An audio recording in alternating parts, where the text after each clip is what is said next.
BehindTheGloves.com, brought to you in part by Fresco Box here with Seniesa Estrada. Seniesa, talk about the quick turnaround, actually. This is actually one of the fastest turnarounds you've had in a while. You're fighting on this undercard. You're getting a pretty much prone TV time, so just your thoughts on it.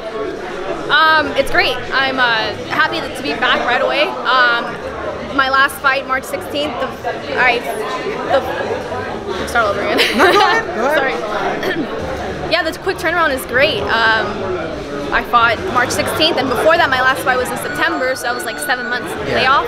So it kind of sucks because that's kind of how my career has been going since I first turned pro. Like 7th-month layoff, 8-month layoff, and then a fight, and you know that sucks because I feel like there's a lot of ring rust going into the ring when I have that time off like that. So now being with the promoter, I'm just happy and excited to be back in the ring and be active. And unlike the issues prior, they're actually able to find opponents for you, right, which is what caused the layoffs, was that you weren't able to find them. So just talk to us about being one of the women in the forefront of the women's sports. Obviously, in boxing, you're one of the bigger names. You, Marlen, Marisela Cornejo, Clarissa Shields, Christina Hammer, and a couple of other names. You're just one of the names that are bringing women's boxing to the forefront. Just your thoughts on being one of those names and being one of the leaders. It feels great. It feels great. When I was growing up and I first started boxing, I didn't have many women to look up to and people who were like leading the sport and making it grow.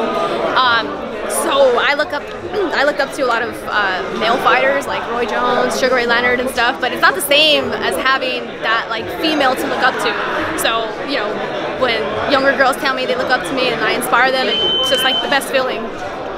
Now, obviously, when you got signed, Golden Boy already had Marlen Esparza, and obviously there's been a continuous back and forth between both of you.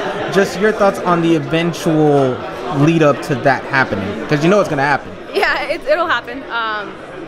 You know, fans want the fight, and the build-up will be great for both of us, because if we continue to build the fight and go our own separate ways and fight different opponents and then eventually meet up, it'll be better for both of us because we'll be able to fight on a bigger stage, you know, for what we deserve to fight for. Now, obviously, for the fans that don't know, what should they expect from you May 4th at the event, and also what are your social medias so they can follow you and get to know you?